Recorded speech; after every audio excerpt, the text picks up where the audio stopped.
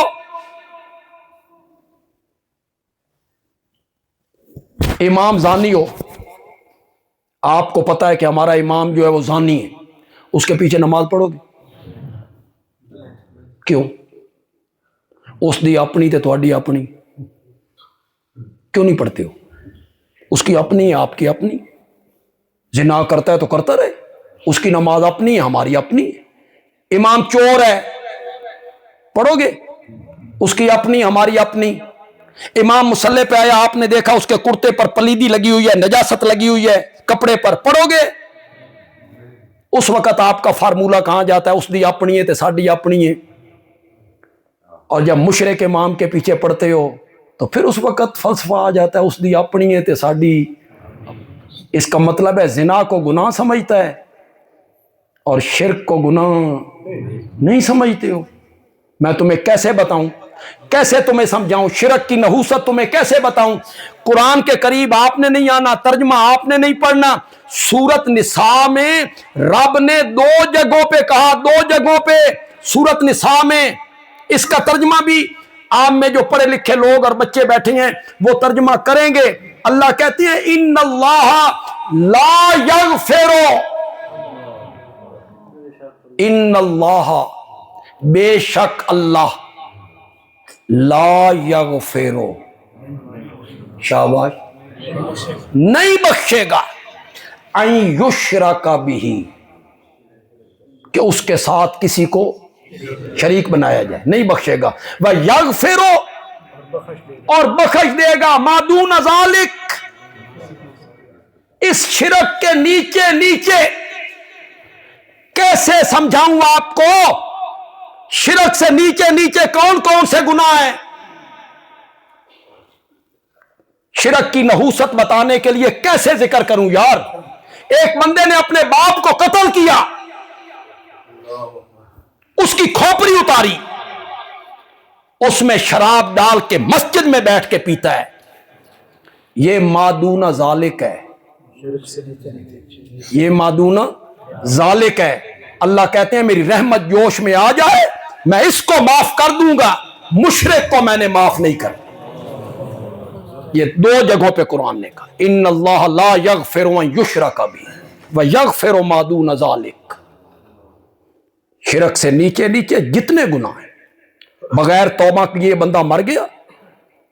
یہاں دنیا میں توبہ کر لے, شرک والا بھی توبہ کر لے, اسے بھی اللہ کیا کر دے گا؟ معاف کر دے. باقی گناہ گار توبہ کر لے, معاف کر دے گا. بغیر توبہ کے مر گیا, جس گناہ گار کو چاہوں گا بخش دوں گا. اللہ کہتے ہیں مشرک نو میں معاف نہیں کروں.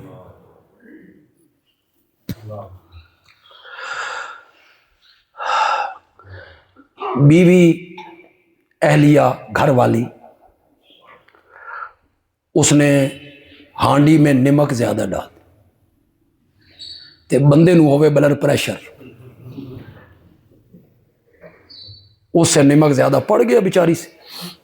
خامند نے لقمہ لیا, زبان پہ رکھا, محسوس ہوا نمک ہے, ہو سکتا ہے حوصلہ کر جائے, میری رفیقہ حیات ہے, میرے بچیاں دی ماں ہے, میرے نال زندگی گزاری ہے, چلو ہو گیا, غلطی ہو گئی, ہو جاتا ہے بندے سے, چمچ سے ڈالنے لگی تھی زیادہ پڑ گئی, بغیر دس سے میکے ٹر گئی.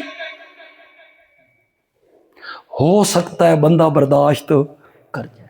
چلو خیر ہے یار, ماں پیو دے گھر گئی ہے, میرے کو اجازت نہیں لئی, خیر ہے, میرے بچیاں دی ماں ہے, یہ صرف اتنے سنو نہیں, اس تے عمل بھی کیتا کرو, حوصلہ رکھیا کرو, حوصلہ. بات بات پہ, تھوڑی تھوڑی بات پہ طلاقیں دینے شروع کر دیتے ہو, نہ حوصلہ کرتے ہو. ذرا سی بات ہوئی, ذرا سی ناچاکی ہوئی, تل میں تن 700 طلاقہ دیتی. خدا گواہ ہے, ہماری ساری زندگی مدرسوں میں گزر گئی, لوگ ہمارے پاس فتویٰ لینے آتے ہیں, اللہ دی قسم طلاق دین تو ادھے گھنٹے بعد دماغ ٹھکانے. وہ چھوٹے چھوٹے بچے بچیاں وہ سامنے آئیں, ہن کی بنے گا انہاں بچیاں دا, او تے میں تے طلاق. پھر کہتا استاد جی کوئی راہ کڈو آنا, ہن اساں راہ کڈیے تیرے واسطے, اے حرام اساں تیرے واسطے حلال کریے. میں نے تو غصے میں دیا جی, مجھے تو ہوش ہی نہیں تھا, غصہ بڑا تھا جی. یہ ہمیں آ کے کہتے ہیں. میں نے کہا دنیا میں آج تک محبت کی طلاق ہوئی نہیں, آج تک نہیں, پیار کی طلاق نہیں. بندہ گھر میں آیا اور بیوی کہے کہ مجھے تو اس سے بڑی محبت ہے, چل میں تین طلاق دے دیں. ایسا بھی کبھی ہوا؟ طلاق ہوتی کس میں؟ اس سے. تو یار آپ مرد ہیں, حوصلہ کیا کرو. طلاق کا اختیار رب نے آپ کو کیوں دیا ہے, عورت کو کیوں نہیں دیا؟ یہ تم ہی زنانیاں رونا, تیرے اعصاب بھی ایسے ہونے نہ سوچنا ہے تو نے, تو طلاق کا اختیار رب نے تجھے کیوں دیا ہے؟ تجھے اس لیے دیا ہے کہ تیرے اعصاب مضبوط ہیں, تو حوصلے والا ہے, تو مستقبل کو دیکھتا ہے, سمجھتا ہے. تے خدا دی قسم اگر طلاق دا اختیار عورتاں کول ہوندا, اساں سارے رنڈوے ہونا سی. اساں سارے ذرا ذرا سی بات پہ انہوں نے ہمیں طلاق دے دینی. وہ تو بے حوصلہ ہوتی عورت. لیکن یہاں ہمارے نوجوان کیوں بے حوصلہ ہو جاتے ہیں؟ حوصلہ کیا کرو یار. پھر یہ جو منشی بیٹھے ہوئے ہیں کچہریوں میں, پتہ نہیں ان کو کس نے پڑھایا ہے کہ 3 طلاقیں لکھنی, 6 طلاق, 3 طلاق میں نے دی. وہ تحریریں کرنے بیٹھے ہوتے ہیں منشی کچہریوں. جب ایک سے حرام ہوتی ہے تو 3 دینے کا فائدہ. جب ایک طلاق بائن سے عورت حرام ہو جاتی ہے, نکاح سے نکل جاتی ہے, رجوع بھی نہیں ہو سکتا ایک سے, اس کے ساتھ بس لکھنا ہے بائن, طلاق بائن. مطلق طلاق کہو گے تو وہ رجی ہوگی, میں نے تجھے طلاق دی, وہ رجی ہوگی. عدت کے اندر کیا کر سکتے ہو؟ رجوع کر سکتے ہو, 3 سے کم ہو تو. اور بائن ہو تو ایک ہی ہو, کوئی رجوع نہیں کر سکتا, نکل گئی نکاح سے. لیکن ایک راستہ کھلا ہے, وہ عورت چاہے تو پھر اسی شوہر سے نکاح کر لے, اور چاہے تو کسی اور سے نکاح کر. تو جب ایک سے کام بنتا ہے تو 3 ضرور دینی ہوتی, 3 کا نام ضرور لینا ہوتا ہے. تو حوصلہ کیا کرو. میرے نبی نے کہا تھا اپنے گھر والوں سے اچھا سلوک کیا کرو. مجھ محمد کو دیکھو, میں اپنی 11 بیویوں سے اچھا سلوک کرتا ہوں. کیا بات. یہ میرے نبی کی سنت کس لیے؟ عمل کرنے کے لیے. لقد کان لکم فی رسول اللہ اسوۃ. حضرت عائشہ رضی اللہ تعالیٰ عنہ فرماتی ہیں نبی پاک رات کے پچھلے پیر اٹھتے نا, میرے ساتھ ہوتے تھے, اٹھتے نا تہجد پڑھنے کے لیے, تو حضرت عائشہ کہتی ہیں آہستہ سے اٹھتے تھے, عائشہ دی آنکھ نہ کھل جائے. میں جاگ رہی ہوتی تھی, پھر آپ دروازہ کھول کے باہر جاتے نا تو آپ آہستہ سے دروازہ کھولتے تھے. میں جاگ رہی ہوتی تھی, پھر واپس آتے تو دروازہ آہستہ سے بند کرتے تھے, عائشہ دی نیندر خراب نہ.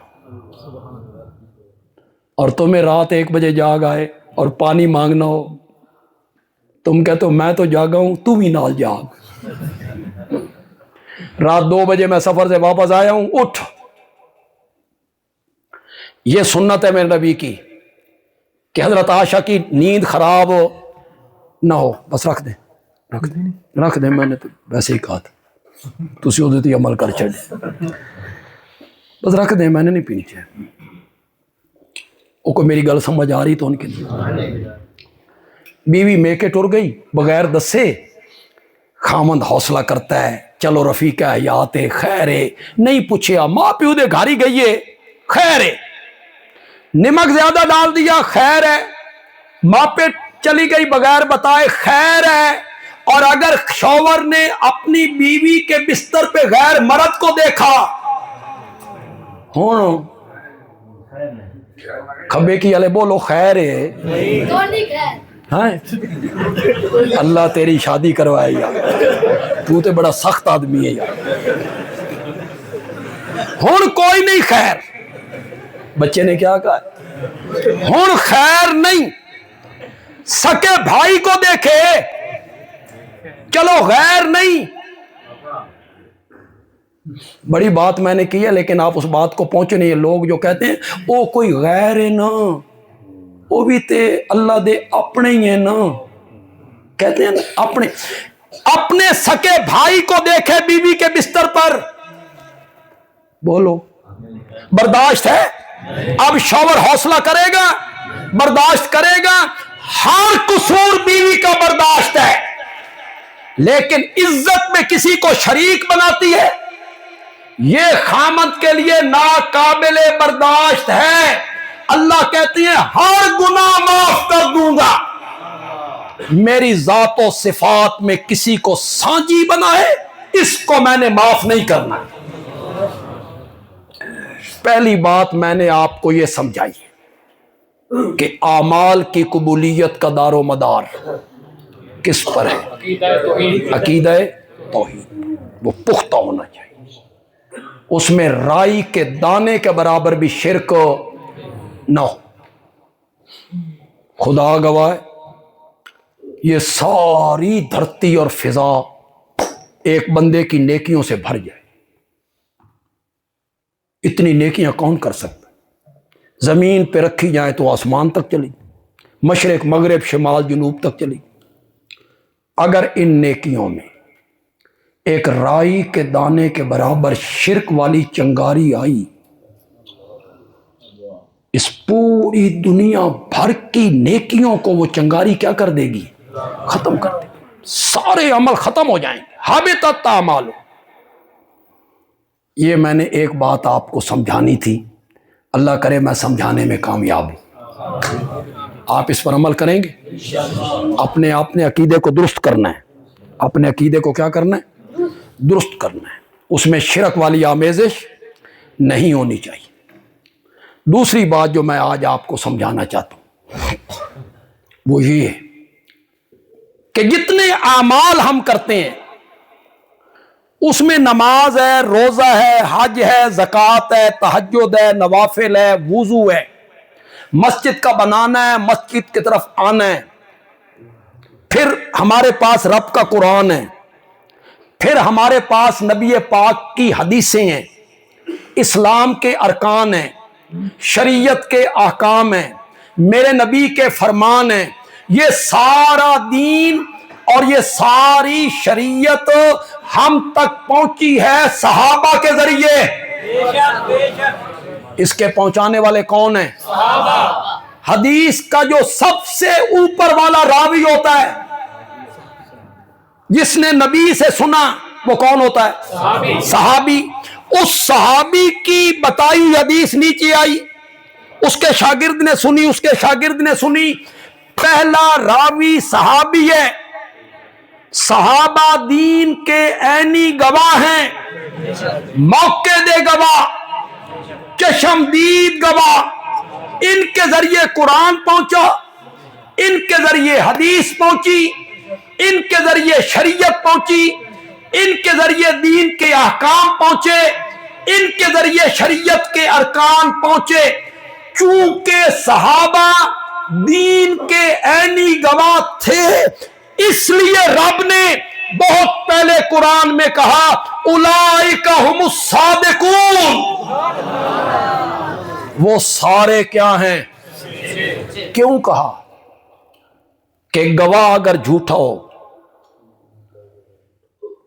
اور مخالف وکیل جرا کرے کہ یہ گواہ جھوٹا ہے، جھوٹ بول رہا ہے، اور جرا ثابت ہو جائے تو جج کیس خارج کر دیتا، مقدمہ ختم، جج کیس اسلام کے مقدمے کے چشمدید گواہ صحابہ ہیں، عینی گواہ صحابہ ہیں، ان میں سے ایک بھی جھوٹا ثابت ہو گیا نا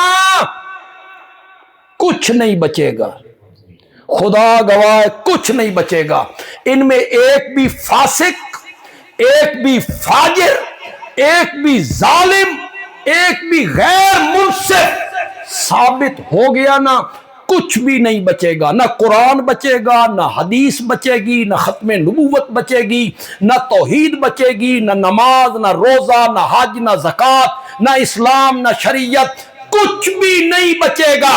ان کو بچانا ہے تو صحابہ کی صداقتوں کے گردا گرد پہرے دار بننا پڑے گا، بننا پڑے گا کہ وہ سارے سچے تھے۔ میں نے تو سارے صحابہ کا ذکر کیا یار، میں نے تو سب صحابہ کا ذکر کیا، اس میں حضرت ابوبکر ہیں، حضرت عمر ہیں، حضرت عثمان ہیں، حضرت علی ہیں، حضرت حسن ہیں، حضرت حسین ہیں، حضرت طلحہ ہیں، حضرت زبیر ہیں، خالد بن ولید ہیں، ابو سفیان ہیں، حضرت معاویہ ہیں، ان میں وہ سارے شامل ہیں۔ رب نے ان کی صداقتوں کو کیوں قرآن میں بیان کیا؟ کیا ضرورت تھی رب کو؟ اس لیے ضرورت تھی کہ ان کے ذریعے دین امت تک آنا تھا، انہی کے ذریعے دین پہنچنا تھا۔ اگر ان میں ایک بھی جھوٹا ہوتا کچھ بھی نہ بچتا، اس لیے قرآن نے ایک جگہ پہ کہا اولئک ھم المتقون، کرو مانا، وہ سارے کیا تھے؟ بولو زور سے بولو، اولئک ھم المتقون، وہ سارے متقی تھے۔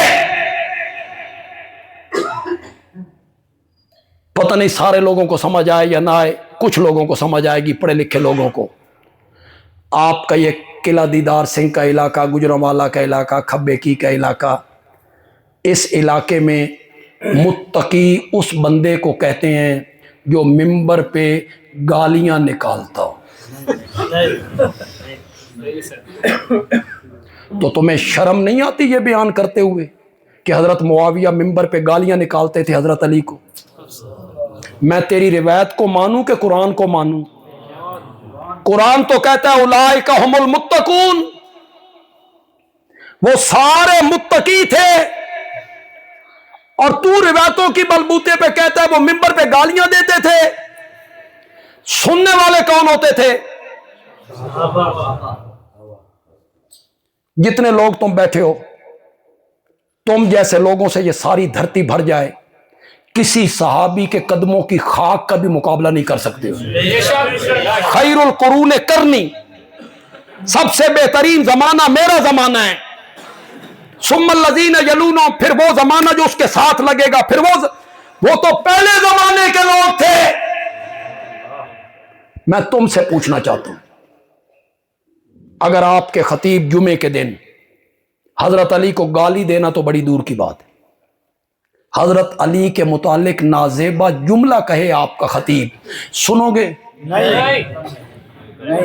یہ مطلب ہے تھوڑا ایمان صحابہ نالو زیادہ مضبوط ہے۔ یہی تو شین منوانا چاہتا ہے، جس چکر میں آپ آ گئے ہیں، ان کے چکر میں آپ آئے ہوئے ہیں کہ وہ سارے بے غیرت تھے، دیوس تھے، وہ ممبر پہ گالیاں نکالتے تھے اور صحابہ سامنے بیٹھ کے خطبہ سنا کرتے تھے۔ قرآن کہتا ہے اولئک ھم المتقون، وہ سارے کیا تھے؟ زور سے بولو یار، اولئک ھم الراشدون، وہ سارے ہدایت یافتہ تھے۔ قرآن کہتا ہے اولئک ھم المفلحون، وہ سارے کامیاب تھے۔ قرآن کہتا ہے اولئک ھم المؤمنون حقا، حقا پہ تھوڑا سا غور کرو یار، حقا دا معنی پکا، اولئک هم المؤمنون حقا. جب یہ آیتیں اتر رہی تھی اولئک هم المؤمنون حقا، میرے نبی پہ یہ آیت اتر رہی تھی، میں تھا، آپ تھے، علماء دیوبند، علماء بریلی، علماء اہل حدیث، بولو بولو، امام اعظم امام ابو حنیفہ، امام شافعی، امام مالک، امام احمد، امام بخاری، مسلم، ترمذی، ابن ماجہ، نسائی، بولو، ابو داؤد، ابن کثیر، ابن حجر، ابن اسیر، شیخ عبد القادر جیلانی، بایزید بستامی، سلطان باہو، علی حجویری، تھے نہیں تھے؟ تے سانوی سمجھا نا، اے رب کس نو آکھ رہا اولئک هم المؤمنون حقا. یہ اللہ ابو جہل کو کہہ رہا ہے، یہ اللہ مدینے کے منافقوں کو کہہ رہا ہے. شرم نہیں آتی تمہیں؟ قرآن ان کے ایمان کی گواہیاں دے رہا ہے. اولئک هم المؤمنون حقا، وہ سارے پکے اور سچے مومن تھے. بندیالوی کہتا ہے وہ پکے اور سچے مومن تھے، ان سے محبت بھی صرف مومن ہی کرے گا، مومن ہی ہوگا جو محبت. حضرت مولانا قاری عطا اللہ خان ملتانی، ماشاء اللہ، شکر ہے نیاز ہی نہیں آتا. کیا لے ملتانی تے رہ گیا، یہ وہ بھی آکھ سکتا سی. پڑھے لکھے ہے وہ یار تسی سارے، میں تواڈے وچ پھس گیا کہ تساں میرے کول پھس گئے. اولئک هم المؤمنون حقا، اولئک هم المؤمنون حقا. یہ آیت کس کو یاد نہیں ہے یار آپ میں سے؟ اولئک علی ھدی من ربہم، سب کو یاد ہے یار، پڑھو اولئک علی ھدی من ربہم واولئک ھم المفلحون. رب کی طرف سے ہدایت پہ یہی لوگ ہیں. کون؟ میں تو نہیں تھا، میں تو نہیں تھا اس وقت. تو کن کو کہہ رہا ہے یہ قرآن؟ رب کی طرف سے ہدایت پہ یہی لوگ ہیں. واولئک ھم المفلحون، اور قیامت کے دن کامیاب ہونے والے بھی یہی لوگ. تو قرآن جگہ جگہ صحابہ کا تذکرہ کرتا ہے، ان کی صداقت کا تذکرہ کرتا ہے. کیوں کرتا ہے؟ اس لیے کرتا ہے کہ ان کے ذریعے دین امت تک پہنچنا تھا. اگر ان میں ایک بھی جھوٹا ثابت ہو جائے، ایک بھی غیر عادل اور ظالم ثابت ہو جائے تو دین نہیں بچے گا، کچھ بھی نہیں بچے گا.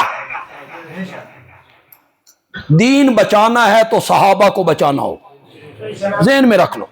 نہیں مانتے ہو تو آپ کی مرضی ہے. صحابہ کو کنڈم کر کے آپ دین بچائیں، ناممکن. میں ایک لطیفہ سنایا کرتا ہوں کہ بچے نے اپنی ماں سے ضد کر لی کہ ماں میں نے آج حلوہ کھانا. ماں نے اسے 1 روپیہ دیا، جاؤ تیل لے کر. پیالہ دیا جس کے پیندے میں بھی گہرائی تھی، نیچے والی وہ بھی ذرا ڈوگے. بچہ گیا دکاندار کے پاس، روپیے کا تیل دے. اس نے تیل ڈالا، پیالہ بھر گیا، تیل بچ گیا. دکاندار نے کہا باقی کا تیل کہاں ڈالوں؟ تو بچے ہوتے ہیں، بچے آ کے ادے پا دے. اس نے سمجھا بھائی نیچے بھی سوراخ ہے، گہرائی ہے، بچے آ کے ادے پا دے. دکاندار ہی ادے پا دے. گھر آیا، ماں نے کہا روپیے دا اتنا تھوڑا تیل؟ اس آ کے اماں ادے بھی ہے. کوئی سمجھے ہو کہ کوئی نہیں سمجھے؟ پھر نہ تیل ادھر رہا نہ تیل ادھر رہا. اگر صحابہ نہیں نہ بچیں گے تو دین نہیں بچ سکتا، دین نہیں بچ سکتا. دین اور شریعت کو بچانا ہے تو صحابہ کی صداقت کو ماننا پڑے، ان کی امانت کو. آسمان دنیا نے ایسے لوگ کبھی نہیں دیکھے، خدا گواہ ہے. آسمان دنیا نے آج تک ایسے لوگ صحابہ جیسے لوگ کبھی نہیں دیکھے، اور قیامت کی صبح تک آسمان ایسے لوگوں کو دیکھ بھی نہیں سکتا۔ بس وہ آئے اور چلے گئے، وہ بڑے خوش نصیب لوگ تھے، وہ بڑے خوش قسمت لوگ تھے۔ تمہیں کیسے بتاؤں کہ وہ کتنے خوش قسمت لوگ؟ پہلے تم بتاؤ، جتنے لوگ یہاں بیٹھے ہو ان میں پکے نمازی بھی ہیں، کچے پکے بھی ہیں، چہرے پہ سنت رسول بھی ہے، کئیوں کے چہرے پہ سنت رسول نہیں بھی ہے، اللہ انہیں توفیق دے۔ جو نماز نہیں پڑھتے ہیں اللہ انہیں پکا نمازی بنا دے۔ عمل میں اعلیٰ آدمی ہے، تہجد گزار ہے، یا عمل میں بہت نیچ ہے، نماز بھی کبھی نہیں پڑھی۔ آپ کی یہ آرزو اور تمنا نہیں ہے کہ کبھی خواب ہی میں آمنہ کے لال کی زیارت ہو جائے؟ بولو، نہیں آرزو؟ بولو اللہ اسی آرزو کی وجہ سے آج رات زیارت ہی کروا دے۔ یہ جو آپ آرزو کر رہے ہیں کہ یا اللہ نبی پاک کا چہرہ دکھا دے، خواب میں ہی دکھا دے، وہ کیسا چہرہ تھا، کیسا حسین جمیل خوبصورت چہرہ، وہ زلفیں، ہر بندے کی تمنا ہے۔ اور جس بندے کو زیارت ہو جائے، جس خوش قسمت کو زیارت ہو جائے، وہ صبح ایک ایک بندے کو پکڑ کے کہتا ہے میری قسمت ویکھ، من راتی خواب وچ نبی پاک ملے نہیں، میں نے آپ کو دیکھا ہے، تو خواب میں نبی پاک کو دیکھ لے، تیرا سر آسمان تے جا لگدا، ان پہ تو تنقید کرتا پھرتا ہے جو میرے نبی سے مصافحہ کیا کرتے،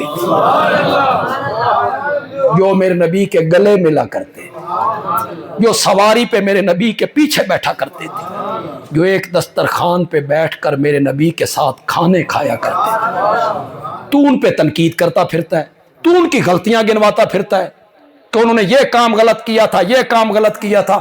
تجھے جج کس نے بنایا؟ تجھے کس نے جج بنایا ہے کہ تو فیصلہ کرے کہ یہ صحابی حق پہ تھا، یہ حق پہ نہیں تھا؟ تجھے جج کس نے بنایا ہے؟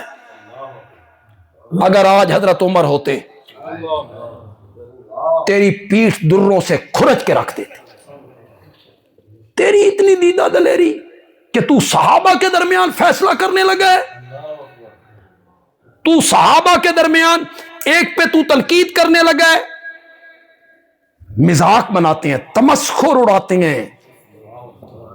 خدا دی قسم ہے بندے نو سندے حیا آندی ہے، اللہ کی قسم سنتے ہوئے حیا آتی ہے جب وہ تمسخر کے انداز میں کہتا ہے تہاڈے ماموں نے انج کیتا،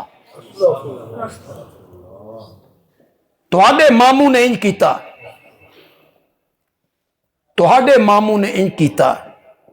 بندیال بھی ایک جملہ کہنے لگا ہے، کاٹ تو بڑی ہے جملے کی لیکن محسوس ہو تو تب۔ بندیال بھی کہتا ہے معاویہ مومنوں کا ماموں ہے۔ کس کا ماموں؟ یہ تو مومن ہے تو تیرا ماموں ہے۔ ان کی بہن ام حبیبہ رضی اللہ تعالی عنہا میرے نبی کی زوجہ محترم ہے۔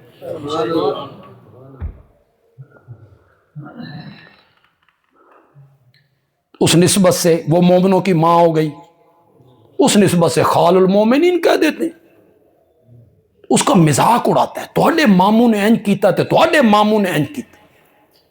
پھر بنو امیہ پہ برستے ہو تو برستے رہتے ہو، بنو امیہ نے یہ کی اور بنو امیہ کی کوئی خدمات نہیں، اور بنو امیہ ایسا خاندان تھا۔ انا للہ و انا الیہ راجعون۔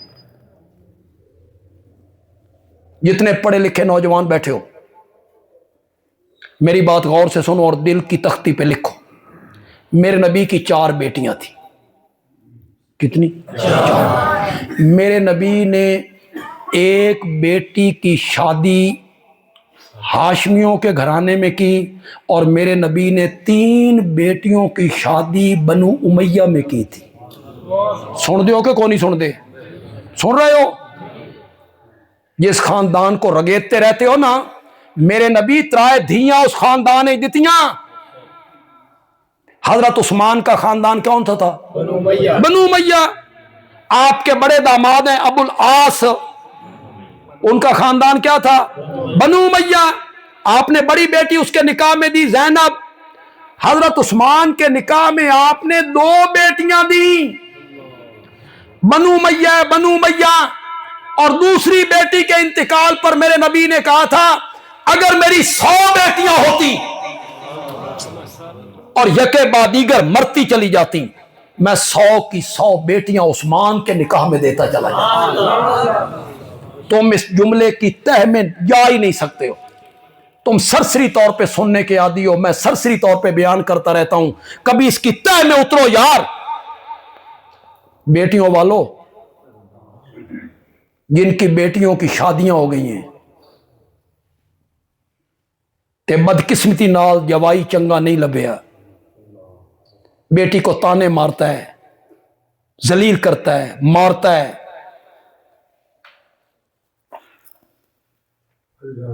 دوئی دھی بھی اٹھائی دین دے ہو نا، بولو۔ اور اگر وہ رشتہ لینے آ جائیں کہ دو رشتہ بھی دے ہو سان، جہاں بیٹی آپ کی مشکل میں ہو، دیتے ہو؟ اس جملے پہ غور تو کرو یار، کون سا سسر یہ جملہ کہہ سکتا ہے؟ اس پر غور تو کر یار، کون سا سسر یہ جملہ کہہ سکتا ہے میری 100 دھیاں ہوندیاں مرتی چلی جاتی، عثمان میں 100 کی 100 بیٹیاں تیرے نکاح میں دیتا چلا۔ یہ وہی سسر کہہ سکتا ہے جس دے سینے وچ داماد نے ٹھڈ پا دیتی، مجھے تجھ جیسا داماد نہیں ملا۔ تم بنو امیہ کی خدمات کو کیسے جھٹلاؤ گے یار؟ مدینے میں ایک کنواں تھا میٹھے پانی کا، یہودی پانی بیچتا تھا، میرے نبی نے کہا جو خرید کے وقف کرے، ملکیت نہ رکھے، اپنا حصہ عام مومن کے برابر اس کنویں میں رکھے، میں محمد اس کو جنت کی ضمانت دیتا ہوں۔ کون اٹھا تھا؟ کس قبیلے سے تعلق؟ مسجد جمعی کی جگہ تنگ ہو گئی، نمازی بڑھ گئے، آپ نے فرمایا 7 والا پلاٹ خرید کے جو مسجد میں شامل کرے، میں محمد اس کو جنت کی ضمانت دیتا ہوں۔ کون اٹھا تھا؟ کس قبیلے سے تعلق ہے؟ فتح مکہ ہوا، میرے نبی نے فرمایا جو اللہ کے گھر کے اندر آ جائے گا محمد نے اس کو بھی امن دے دیا۔ وَمَن دَخَلَ دَارَ أَبِي سُفْيَانَ فَهُوَ آمِنٌ، اور جو معاویہ کے باپ کے گھر میں آ جائے محمد اس کو بھی امن دے دے گا۔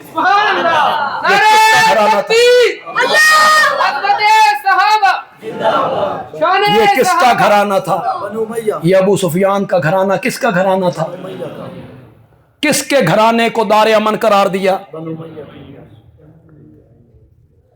آپ نے بیت اللہ کا پہلا مؤذن مقرر کیا، ابو محذورہ۔ کون؟ نہ یاد رسی کہ باہر جا کے بھول جا سو۔ فتح مکہ کے بعد بیت اللہ کا پہلا مؤذن جس کی عمر 16 سال، میرے نبی نے اسے بیت اللہ کا مؤذن مقرر کیا۔ کس خاندان سے تعلق؟ بولو، بنو امیہ۔ مکے کا پہلا گورنر تعلق کس قبیلے سے؟ بولو بولو۔ نجران فتح ہوا، نجران کا پہلا گورنر کس قبیلے سے؟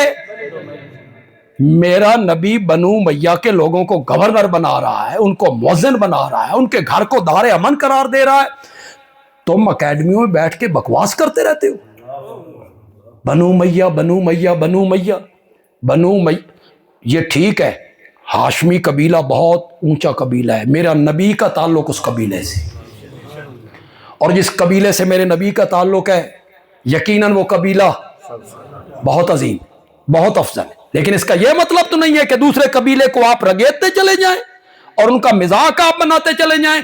دوسری چیز آج میں نے آپ کو سمجھائی، اگر میں سمجھانے میں کامیاب ہوا ہوں، صحابہ کے متعلق اپنے دل میں بغض نہیں پالنا، نہیں پالنا، عداوت نہیں پالنا، تنقید نہیں کرنا۔ اگر نبی پاک سے محبت ہے تو پھر صحابہ سے محبت کرنا. من احبہم فبحبی احبہم، جو میرے صحابہ سے محبت کرتا ہے وہ میری محبت کی وجہ سے محبت کرتا ہے. آپ سب کو نبی پاک سے محبت ہے یا نہیں؟ تو پھر نبی پاک کہتے ہیں میرے صحابہ سے محبت کرو. مجھ سے محبت ہے تو میرے صحابہ سے محبت کرو. تو دوسری بات میں نے آج آپ کو یہ سمجھائی کہ صحابہ کے متعلق اپنے ذہن میں کبھی بھی بدگمانی پیدا نہیں ہونے دینی. وہ سارے مومن تھے، سارے متقی تھے، سارے صادق تھے، سارے راشد تھے اور سارے کامیاب تھے. اللہ تعالیٰ عمل کی توفیق عطا فرمائے.